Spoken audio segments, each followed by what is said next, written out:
Assalamualaikum warahmatullahi wabarakatuh. Perkenalkan, saya Andi Normala Dewi, SEMM, salah satu dosen di Fakultas Ekonomi dan Bisnis, Program Studi Manajemen, Universitas Islam Malang. Perkenankan, saya menjelaskan mata kuliah yang saya ampuh, yaitu Supply Chain Management. Video ini dibuat dengan tujuan sebagai syarat sertifikasi dosen tahun 2025 dalam unjuk kerja Tridharma Perguruan Tinggi atau PDD UKT-PT, khususnya di aspek pengajaran. Saya akan memulai deskripsi umum terkait mata kuliah Supply Chain Management. Mata kuliah Supply Chain Management merupakan mata kuliah wajib. Supply Chain Management atau biasa disingkat dengan SCM adalah jantung dari bisnis modern yang memastikan segala sesuatu dari bahan baku hingga produk jadi mengalir dengan lancar dan efisien. Kita bisa membayangkan sebuah dunia di mana pabrik-pabrik tutup karena pandemi atau misalnya impor gandum terhambat akibat konflik internasional. Semua ini merupakan tantangan yang harus dihadapi oleh SCM. Mata kuliah ini bukan hanya tentang logistik, melainkan juga tentang menjaga keseimbangan antara penawaran dan permintaan, serta memastikan barang dan jasa tersedia ketika dan di mana mereka dibutuhkan, dari produsen hingga ke konsumen akhir. Setiap langkah dalam rantai pasokan harus diatur dengan cermat untuk menghindari adanya kekurangan dan juga dapat mengurangi biaya serta dapat memaksimalkan kepuasan pelanggan. Adapun CPL keterampilan khusus yaitu mampu menganalisis, merancang, dan mengembangkan strategi manajemen rantai pasok yang adaptif. Selain adaptif, juga kolaboratif, inovatif, berjiwa kewirausahaan, serta berorientasi pada pembelajaran berkelanjutan dan keberlanjutan bisnis itu sendiri. Yang kedua, mampu mengkaji secara kritis dan mengembangkan teori, konsep, serta kerangka kerja supply chain management sebagai bagian dari pengembangan ilmu manajemen dan bisnis yang relevan dengan dinamika industri yang ada. Untuk selanjutnya, yang ketiga, yaitu mampu mengidentifikasi dan memecahkan permasalahan dalam supply chain management secara komprehensif. Nah, secara komprehensif dengan menggunakan pendekatan inter atau multidisipliner berbasis kajian manajemen dan bisnis. Untuk selanjutnya, kita akan membahas tentang capaian pembelajaran mata kuliah. Nah, capaian pembelajaran mata kuliah ini yang pertama, satu, mahasiswa mampu menjelaskan konsep supply chain management. Yang kedua, mahasiswa mampu menjelaskan strategi-strategi yang digunakan dalam supply chain management. Untuk selanjutnya, mahasiswa mampu menjelaskan perancangan produk dalam perspektif supply chain management. Kemudian, mahasiswa mampu menjelaskan rancangan jaringan supply chain. Kemudian, mahasiswa mampu menjelaskan pengelolaan persediaan rantai pasok, dan selanjutnya mahasiswa mampu menjelaskan manajemen pengadaan dalam rantai pasok. Adapun referensi yang digunakan yaitu dari beberapa sumber buku terkait supply chain management. Sistem perkuliahan terkait jumlah pertemuan yaitu ada 14 pertemuan ya, di mana 7 pertemuan pertama kemudian diikuti dengan ujian tengah semester, kemudian 7 pertemuan selanjutnya dan diikuti dengan ujian akhir semester. Evaluasi pembelajaran mata kuliah yaitu melalui ujian tengah semester, ujian akhir semester, tugas, kuis, presensi, presentasi, dan partisipasi aktif di kelas. Demikian informasi yang bisa saya sampaikan terkait mata kuliah Supply Chain Management untuk mahasiswa program studi manajemen Fakultas Ekonomi dan Bisnis Universitas Islam Malang. Dan untuk selanjutnya, saya akan memberikan cuplikan bagaimana proses pengajaran yang saya berikan secara tatap muka di kelas. Selamat menyaksikan. Assalamualaikum warahmatullahi wabarakatuh. Waalaikumsalam warahmatullahi wabarakatuh. Selamat pagi. Hari ini kita akan membahas materi tentang penjabaran pengelolaan perbaikan yang kita kenal dengan Repair and Maintenance System dalam Supply Chain Management. Kebetulan hari ini dengan kelompok 10 akan mempresentasikan materi tersebut terkait dengan maintenance and repair system dari perusahaan McD yang telah kita sepakati di awal perkuliahan. Untuk memulai perkuliahan sesuai dengan budaya di kampus kita memulai dengan pembacaan sholawat Nurul Anwar dan doa. Bismillahirrahmanirrahim. Allahumma sholli ala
Allahumma sholli ala sayyidina Muhammad wa ala ali sayyidina Muhammad walhamdulillahi rabbil alamin.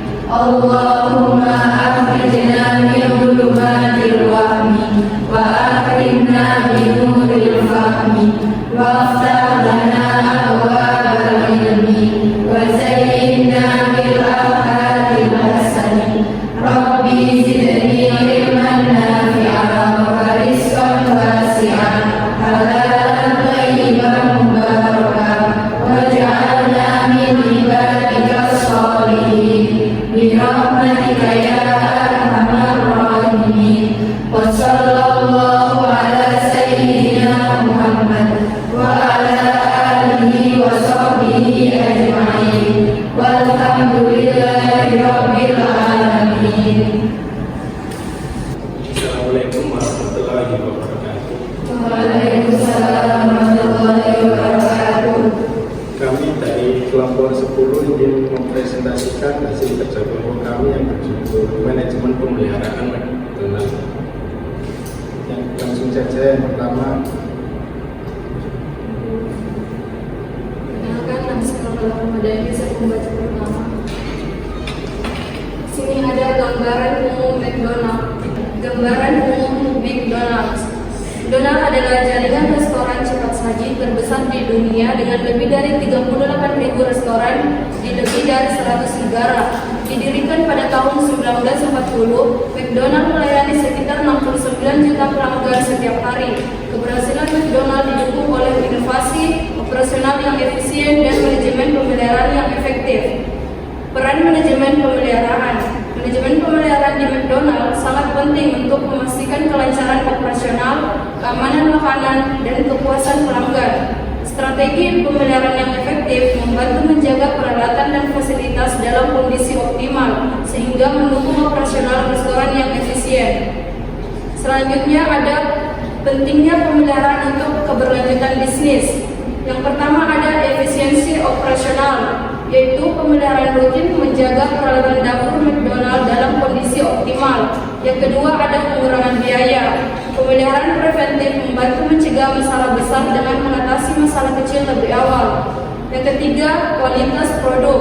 Memastikan peralatan berfungsi dengan baik, menjaga konsistensi dan kualitas makanan yang disajikan. Yang keempat, keamanan dan kepatuhan. Pemeriksaan rutin memastikan semua peralatan memenuhi standar keamanan dan regulasi. Dan yang terakhir ada masa pemakaian peralatan lebih panjang, yaitu perawatan yang baik akan memperpanjang umur peralatan. Nah, itulah tadi presentasi dari kelompok 10 tentang maintenance dan repair system dari McD. Perlu diketahui pemeliharaan di sini tidak hanya berupa pemeliharaan tentang penggunaan mesin ya. Jadi biasanya kalau kita mengatakan pemeliharaan pasti kalian berpikirnya akan pemeliharaan mesin, masa kerjanya. Itu memang masuk di maintenance dan repair system, tapi hal yang paling harus kalian perhatikan adalah bagaimana perusahaan memelihara hubungannya dengan konsumen. Jadi ada beberapa strategi yang dilakukan oleh McD. Contohnya seperti apa? Promosi ya. Promosi kalau kalian lihat pernah promosi itu McD menggandeng BTS. Ingat sampai kita rela antri, padahal sebenarnya produk yang ditawarkan ya itu saja, cuman kemasannya dibuat sebenarnya mungkin sehingga fans dari artis tersebut ingin membeli produk dari McD sampai rela antri. Pernah juga dia kalau di Amerika Serikat itu ada dia berkolaborasi dengan seorang rapper di sini memang dia sangat terkenal di Amerika Serikat, namanya Travis Scott. Jadi itu salah satu promosi yang dilakukan oleh McD. Sebenarnya kalau dari segi menu ya memang ada beberapa menu tambahan yang diberikan oleh McD. Seperti apa? Misalnya kalau untuk anak-anak ya, anak-anak itu ada menu untuk Happy Meal ya, Happy Meal for Kids. Nah itu strategi McD. Tapi sebenarnya kalau mau dilihat ya tetap semuanya adalah makanan cepat saji. Kemudian apa lagi yang dilakukan oleh McD terkait dengan suatu daerah? Misalnya McD di daerah ini atau di Indonesia ada nasinya gitu kan, atau McD di daerah di Indonesia ya kita kasih contoh, dia pakai McD ayam dengan ciri khasnya pakai gulai ya. Jadi dia menyesuaikan dengan makanan setempat. Itu kenapa? Karena untuk beradaptasi dengan lidah konsumen suatu negara. Seperti itu. Pernah juga McD ini kalian belum lahir ya. McD itu dia berkolaborasi dengan Reza. Kamu tahu Reza Artamevia? Anaknya itu loh, siapa? Yang anaknya sama artis, jadi mungkin kalian nggak tahu ya. Kalian googling. Reza Artamevia juga itu sempat menjadi artis yang bekerja sama dengan McD saat itu, sampai ada lagunya ya, itu sampai sekarang biasanya kalau di McD itu biasanya diputarkan lagunya. Jadi perlu yang kalian ingat kalau pemeliharaan itu tidak hanya dari segi mesin yang digunakan ya. Misalnya kayak disini diberikan contoh oleh kelompok 10 tentang grill dan fryer ya. Biasanya kalau di McD itu kan ada grill dan fryer untuk kentang. Jadi memang harus ada masa-masa yang digunakan. Jadi kita sebagai perusahaan McD sebagai perusahaan itu sudah melakukan ada prediksi namanya prediksi maintenance dan preventive maintenance yang akan dijelaskan nanti lebih lanjut oleh kelompok 10. Ada mungkin yang ingin bertanya tentang hal tersebut? Silakan. Assalamualaikum warahmatullahi wabarakatuh. Saya Muhammad Abdul Salaman, NPM 1361, izin bertanya. Tolong berikan contoh aktual tentang repair maintenance yang dilakukan oleh McD dengan memanfaatkan teknologi. Baik, izin menjawab dari pertanyaannya atas betul-betul pertama. Jadi yang dimaksud dari pemeliharaan preventif ini ialah upaya yang dilakukan secara rutin dan terjadwal untuk memastikan peralatan dan fasilitas tetap berfungsi dengan baik, sehingga ini dapat mencegah kerusakan sebelum terjadi yang lebih fatal seperti itu. Dan untuk keberlanjutannya di sini menggunakan teknologi yang disebut CMMS. Jadi CMMS ini digunakan untuk mencatat riwayat pemeliharaan, termasuk perbaikan yang dilakukan, suku cadang yang diganti, dan jadwal pemeliharaan mendatang. Sehingga di sini sudah terjadwal apa saja yang perlu diperbaiki dan apa saja yang jadwal-jadwal yang perlu dilakukan. Seperti itu. Itulah tadi pertanyaan dari Muhammad Abdul Rosad terkait dengan repair maintenance system yang dilakukan bisa dilihat di slide di sini, Bapak sudah menjelaskan tentang apa itu CMMS atau Computerized Maintenance Management System. Ini ada kaitannya dengan ERP. Apa itu ERP? Enterprise Resource System. Nah, kalau kita balik lagi ke pertemuan sebelumnya, kita sudah membahas tentang apa itu ERP. ERP adalah sebuah aplikasi atau program yang memang dibeli ya, jadi dia berinvestasi. Perusahaan-perusahaan itu pasti berinvestasi di teknologi dengan menggunakan program tersebut. Nah, di program tersebut dicatat hal apa saja? Apa saja ada di ERP itu? Sebuah program, aplikasi atau program yang mencatat semua selain penjualan, ya, pembelian bahan baku, inventory, persediaan yang dibutuhkan. Ingat ya, McD itu walaupun dia cepat saji, tapi bahan baku yang digunakan itu harus tetap fresh. Jadi gimana caranya inventory atau persediaan yang masuk di data historis di ERP itu harus tercatat dengan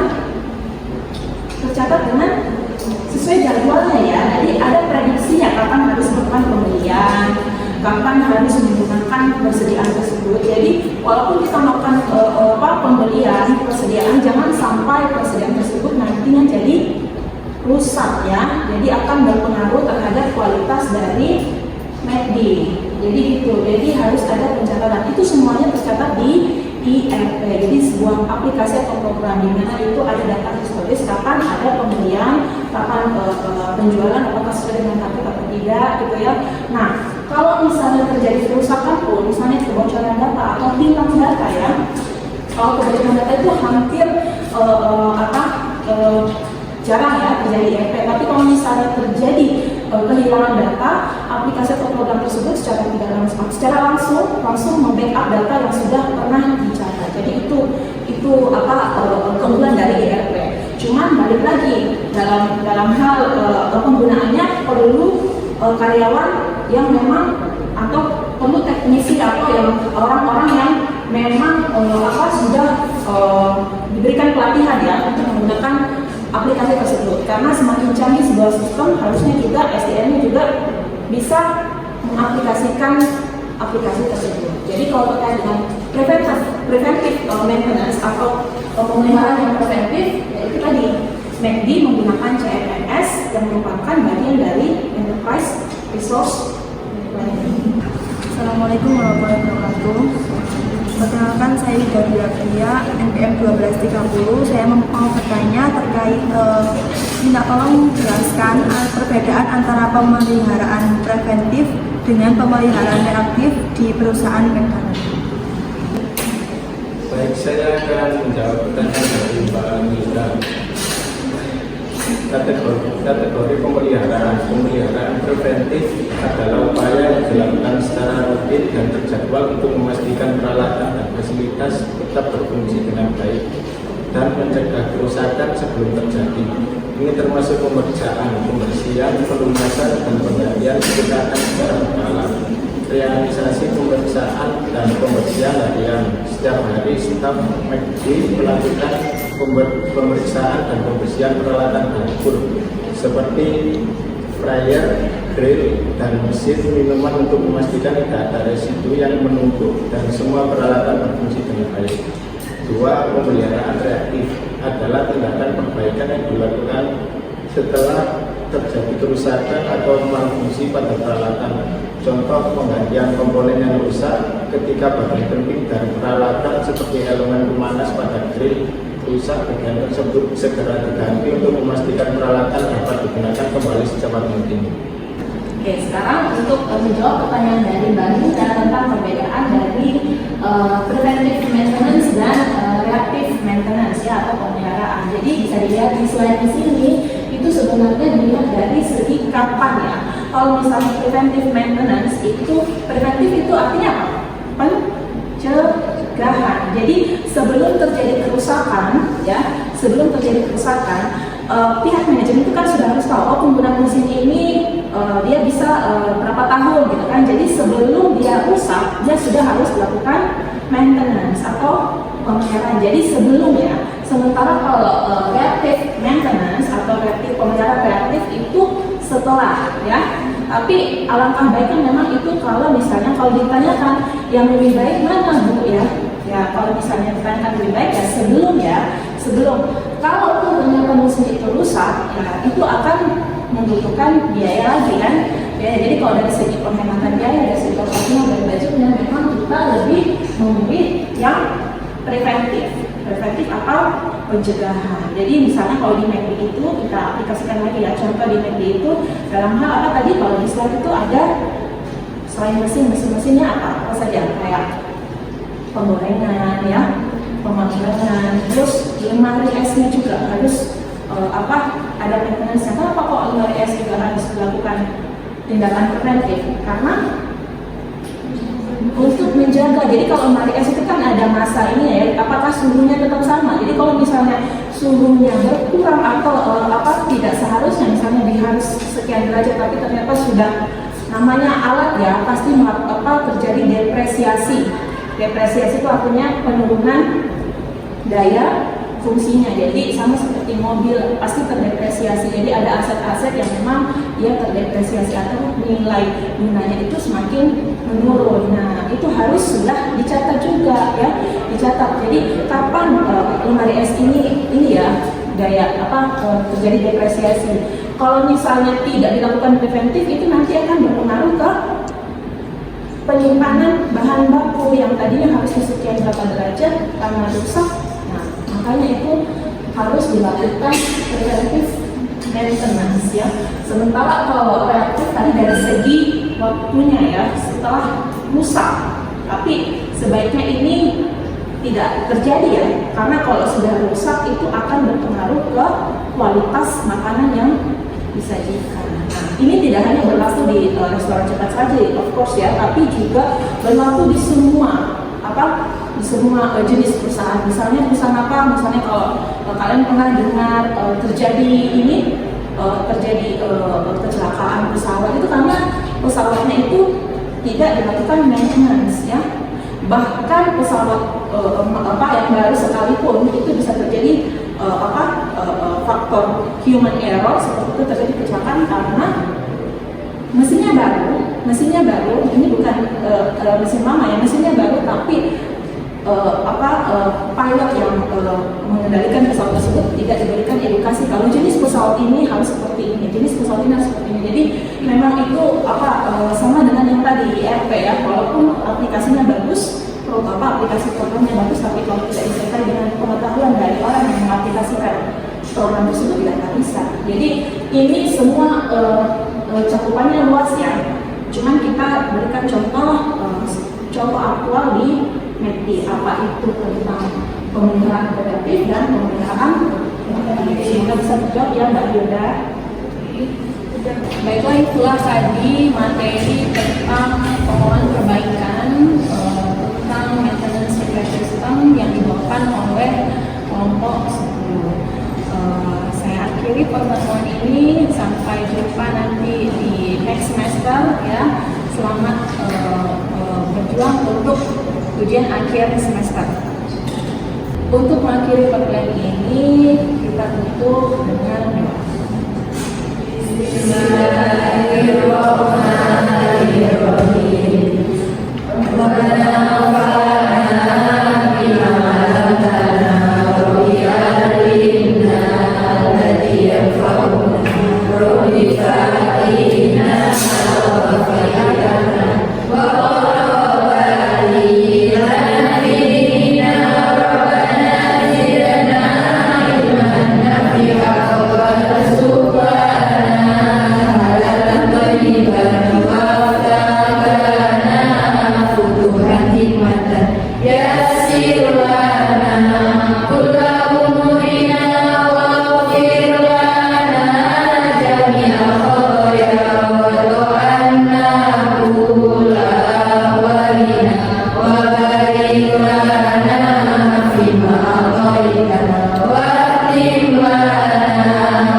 Demikian deskripsi singkat dari proses pengajaran mata kuliah yang saya ampuh. Semoga dapat memberikan gambaran mengenai kinerja pengajaran yang saya lakukan, khususnya di mata kuliah Supply Chain Management pada program studi manajemen Fakultas Ekonomi dan Bisnis Universitas Islam Malang. Saya juga mengucapkan terima kasih kepada seluruh tim penilai dan panitia Serdos tahun 2025. Assalamualaikum warahmatullahi wabarakatuh.